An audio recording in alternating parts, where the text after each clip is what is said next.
रेक्सफोर्ड English medium school, करीब जामे मस्जिद, काटीवाड़ी महल्ला, विस्वा कल्याण. New style of education for new generations, shaping future leaders with modern skill education. Rexford English Medium School.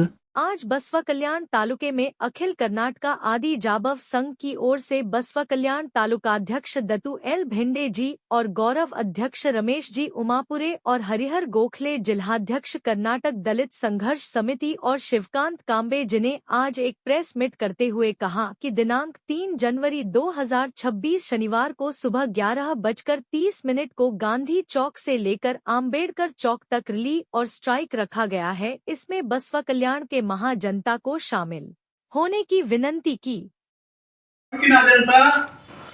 ಶೋಷಿತ ವರ್ಗದ ಸಮಾನ ಮನಸ್ಕರು ದಯವಿಟ್ಟು ಎಲ್ಲರಲ್ಲಿ ಕಳಕಳಿಯಿಂದ ವಿನಂತಿ ಮಾಡ್ಕೊಳ್ತೀವಿ. ಇಂಥ ಸಮಾಜ ಆ ಸಮಾಜ ಈ ಸಮಾಜ ಅನ್ನದೇ ಎಲ್ಲರೂ 3ನೇ ತಾರೀಕಿಂದು ಗಾಂಧಿ ಚೌಕದಿಂದ ಅಂಬೇಡ್ಕರ್ ಸರ್ಕಲ್ ವರೆಗೆ ಏನ್ ನಾವು ಮೌನ ಮೆರವಣಿಗೆ ಇಟ್ಕೊಂಡಿದ್ದೇವೆ ಅವತ್ತಿನ ದಿವಸ. ಅದು ಶೋಕ ದಿನ ಅಂತ ಹೇಳಿ ಆಚರಣೆ ಮಾಡೋದ್ರ ನಿಮಿತ್ತ ಕಪ್ಪು ಪಟ್ಟಿ ಧರಿಸಿ ಮೌನ ಮೆರವಣಿಗೆ ಮಾಡ್ತಾ ಇದ್ದೇವೆ. ಯಾವುದೇ ಜಯಘೋಷ ಹಾಕಲ್ಲ, ಏನು ಮಾಡೋದಾಗಲ್ಲ. ಬರೀ ಗಾಂಧಿ ಚೌಕದಿಂದ ಅಂಬೇಡ್ಕರ್ ಸರ್ಕಲ್ ಮೌನ ಮೆರವಣಿಗೆ ಮಾಡಿ ಅಲ್ಲಿ ಬಂದು ತಹಶೀಲ್ದಾರ್ಗೆ ಮೆಮೋರಂ ಸಲ್ಲಿಸ್ತಾ ಇದ್ದೇವೆ. ಆದಷ್ಟು ಈ ಬಸವ ಕಲ್ಯಾಣ ತಾಲೂಕಿನ ಜಿಲ್ಲೆಯಾದ್ಯಂತ ಇರ್ತಕ್ಕಂಥ ಸಮಾನ ಮನಸ್ಕರು, ವಿಚಾರವಂತರು, ಬುದ್ಧಿಜೀವಿಗಳು ಈ ಕಾರ್ಯಕ್ರಮಕ್ಕೆ ತಮ್ಮ ಬೆಂಬಲ ಸೂಚಿಸಬೇಕು. ಎಲ್ಲರೂ ಹೆಚ್ಚಿನ ಸಂಖ್ಯೆಯಲ್ಲಿ ಬಂದು ಈ ಒಂದು ಸಮಾನ ಮನಸ್ಕರು ಬಂದು ಎಲ್ಲಾ ಕಮ್ಯುನಿಟಿದು ಬಸವಾದಿ ಶರಣ ವಚನಗಳು ಇವತ್ತು ನಾವು ನಮ್ಮ ಅತ್ಯಂತ ಅಲ್ಪಸಂಖ್ಯಾತರ ಅಂತ ಏನು ಗುರುಸ್ತೀವಿ ಅವ್ರ ಮೇಲೆ ಕೂಡ ಅನ್ಯಾಯ ನಡೀತಾ ಇದೆ. ಹಾಗಾಗಿ ಎಲ್ಲರೂ ಒಂದು ಬುದ್ಧಿಜೀವಿಗಳ ಜ್ಞಾನಿಗಳಿದ್ರಿ ಈ ಒಂದು ಇದಕ್ಕ ಮೆರವಣಿಗೆಗೆ ಪಾಲ್ಗೊಂಡು ಇದಕ್ಕೆ ಯಶಸ್ವಿಗೊಳಿಸಬೇಕು. ಟೈಮಿಂಗ್ ಎಷ್ಟು ಗಂಟೆ ಅದ ಸರ್? 11:30 ಗಂಟೆಗೆ ಟೈಮ್ ಕೊಟ್ಟಿದ್ದೇವೆ. ಗಾಂಧಿ ಚೌಕ 11:30 ಗಂಟೆ 11:30 ಟೈಮ್ ಕೊಟ್ಟಿದ್ದೆವು. ಅಲ್ಲಿಂದ ಇಲ್ಲಿ ರ್ಯಾಲಿ ಮಾಡ್ತೇವೆ. ರ್ಯಾಲಿ ಮಾಡಿ ಅಲ್ಲಿ ಒಂದು ಮನವಿ ಪತ್ರ ಸಲ್ಲಿಸ್ತೇವೆ. ತಹಶೀಲ್ದಾರ್ ಅವರಿಗೆ ಮನವಿ ಪತ್ರ ಸಲ್ಲಿಸಿ ಆ ಕಾರ್ಯಕ್ರಮ ಅಲ್ಲಿಗೆ ಮುಗಿಸ್ತೇವೆ. ಕಪ್ಪು ಪಟ್ಟಿ ಧರಿಸ್ಕೊಂಡು ನಾವು ಯಾವುದೇ ಜಯಘೋಷ ಹಾಕಲ್ಲ. ಯಾರ ವಿರುದ್ಧನೂ ಯಾವ ಸಮಾಜ ವಿರುದ್ಧನೂ ನಾವು ಇದು ಸ್ಟ್ರೈಕ್ ಅಲ್ಲ ಅಂತಕ್ಕಂಥದ್ದು ಕೂಡ ಗಮನಿಸಬೇಕಾಗಿರ್ತದೆ. ನಾನು ರಮೇಶ್ ಉಮಾಪುರೆ, ತಾಲೂಕಾ ಆದಿಜಾಂಬವದ ಗೌರವ ಅಧ್ಯಕ್ಷ ಇದ್ದೀನಿ. ಧನ್ಯವಾದ. ಜೈ ಭೀಮ್, ಜೈ ಮದ್ದಿಗ, ಜೈ ಜೈ ಮದ್ದಿಗ. ಅಖಿಲ ಕರ್ನಾಟಕ ಆದಿಜಾಂಬುವ ಸಂಘಟನೆ ವತಿಯಿಂದ ಇದೇ 3ನೇ ತಾರೀಕಿಗೆ 11:30 ಗಂಟೆಗೆ ಗಾಂಧಿ ಚೌಕ್ ವರ್ತೆಯಿಂದ ಅಂಬೇಡ್ಕರ್ ಚೌಕ್ ವರ್ತೆವರೆಗೆ ನಮ್ಮದು ಒಂದು ಮಾದಿಗ ಸಮುದಾಯದ ಒಂದು ರ್ಯಾಲಿ ಇದೆ. ಅದು ರ್ಯಾಲಿಗೆ ನಾವು ಇದೇ ಆದಂಥ ತಹಸೀಲ್ದಾರ್ ಅವರಿಗೆ ಒಂದು ಮೆಮೊರಂ ಕೊಡ್ತಾ ಇದ್ದೀವಿ. ಹಾಗೂ ಎಲ್ಲ ಬಸವ ಕಲ್ಯಾಣ ತಾಲೂಕಿನ ಎಲ್ಲ ಸಮಾಜದ ಎಲ್ಲ ಮುಖಂಡರು ಎಲ್ಲರೂ ಬಂದು ಈ ಮಾದಿಗ ಸಮುದಾಯದ ರ್ಯಾಲಿಗೆ ಭಾಗವಹಿಸಿ ಅಂತ ತಮ್ಮಲ್ಲಿ ಹೇಳಿಕೊಳ್ತಾ ಇದ್ದೇವೆ. ಜೈ ಹಿಂದ್, ಜೈ ಕರ್ನಾಟಕ.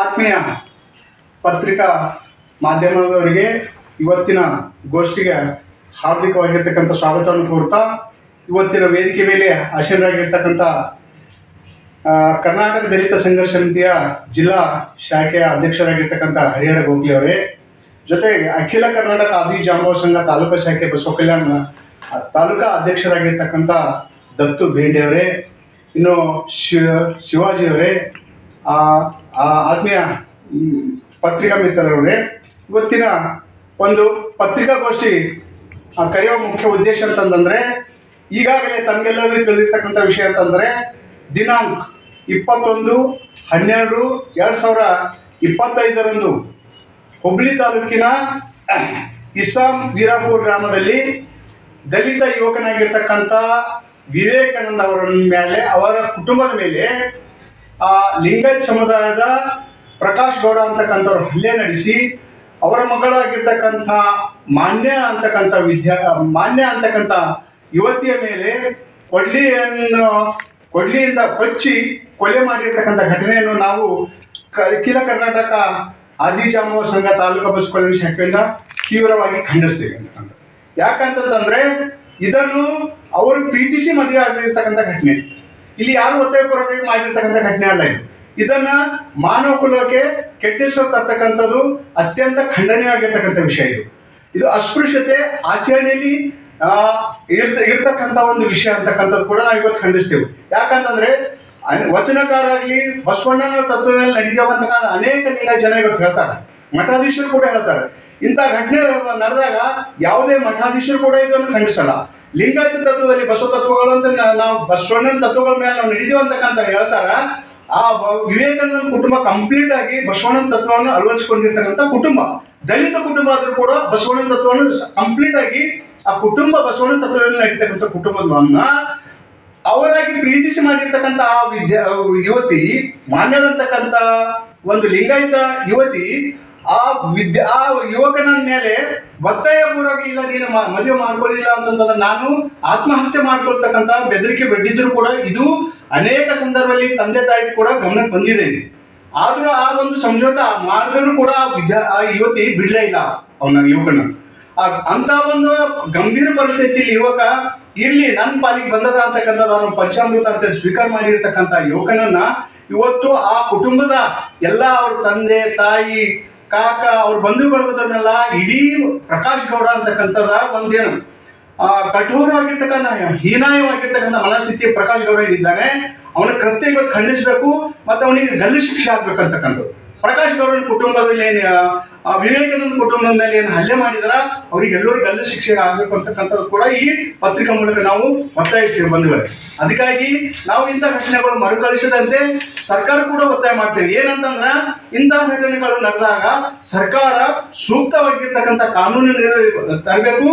ಕಾನೂನು ತಂದು ಇಂಥ ಘಟನೆಯಲ್ಲಿ ಯಾರು ಪಾಲ್ಗೊಳ್ತಾರ, ಇಂಥ ಕೃತ್ಯವನ್ನು ಯಾರು ಎಸಗ್ತಾರ ಅವರಿಗೆ ಅತ್ಯಂತ ಕಠಿಣವಾಗಿರ್ತಕ್ಕಂಥ ಶಿಕ್ಷೆಯನ್ನು ಗುರಿಪಡಿಸ್ಬೇಕಂತಕ್ಕ ಮಾತನ್ನು ಕೂಡ ಸರ್ಕಾರ ಅತ್ಯಂತ ದಿಟ್ಟವಾಗಿರ್ತಕ್ಕಂಥ ನಿರ್ಧಾರ ತಗೊಂಡು ಮುಂದಿನ ದಿನಮಾನದಲ್ಲಿ ಇಂಥ ಯಾವ ಇಡೀ ಸಮಾಜ ಇಡೀ ದೇಶ ತಲೆಬಾಗಿಸ್ತಕ್ಕಂಥ ಘಟನೆಗಳು ನಡೆದಂತೆ ಸರ್ಕಾರ ಆಗಲಿ, ರಾಜ್ಯ ಸರ್ಕಾರ ಆಗಲಿ, ಕೇಂದ್ರ ಸರ್ಕಾರ ಆಗಲಿ ಒಂದು ದಿಟ್ಟವಾಗಿರ್ತಕ್ಕಂಥ ಕಾನೂನು ತಂದು ಸಮಾಜದಲ್ಲಿ ಇಂಥ ಘಟನೆಗಳು ನಡೀಬಾರ್ದು ಅಂತಕ್ಕಂಥ ಒಂದು ಸೂಕ್ತ ಕ್ರಮ ತೆಗೆದುಕೊಳ್ಳಬೇಕಂತಕ್ಕಂಥ ಮಾತನ್ನು ಈ ಸಂದರ್ಭದಲ್ಲಿ ಹೇಳಿಸಿ ಮತ್ತೊಮ್ಮೆ ತಮ್ಮೆಲ್ಲರಿಗೂ ಅಭಿನಂದನೆಗಳು ಸಲ್ಲಿಸಿ ನನ್ನ ಮಾತಿಗೆ ವಿರಾಮ ಕೊಡ್ತೀನಿ. ಜೈ ಹಿಂದ್, ಜೈ ಕರ್ನಾಟಕ, ಜೈ ಆದಿಜಾಮ. ಧನ್ಯವಾದಗಳು.